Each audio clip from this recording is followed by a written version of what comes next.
बघू शकता. आणि ह्या बिळामध्ये गेला होतं आणि त्यांनी म्हणत होते की मी इथं 5 वेळा तरी तो बाहेर आला, बघितला. मी जरासं अडचणीच्या जागेमधनं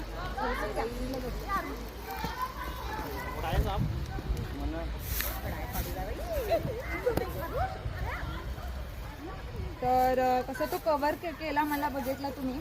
आणि खूप मोठा नाग आहे. तर विषारी नाग म्हटलं तर विषारी. आणि असं स्टिक सुद्धा छोटी झाली.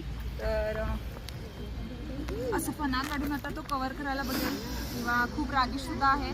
तर हे सगळे लाकडं होतं आणि त्या लाकडाच्या तिकडे तो साप होता आणि कसं कव्हर करायला लागेल बघा. खूप रागीश सुद्धा आहे आणि कसा आवाज काढतो. तर तुम्ही बघितलाच किनयेच्या साईडला आहे.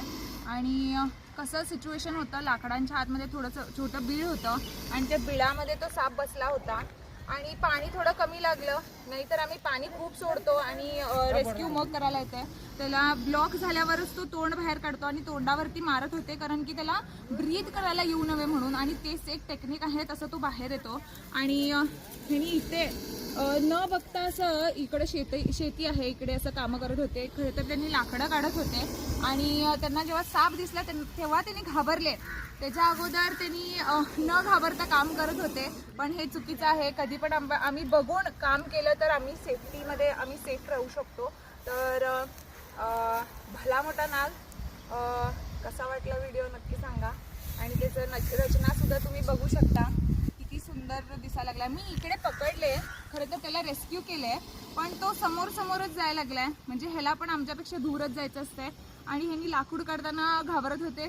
तर काम करत असताना जर असं काळजीने काम करा. धन्यवाद. व्हिडिओ कसा वाटला नक्की सांगा.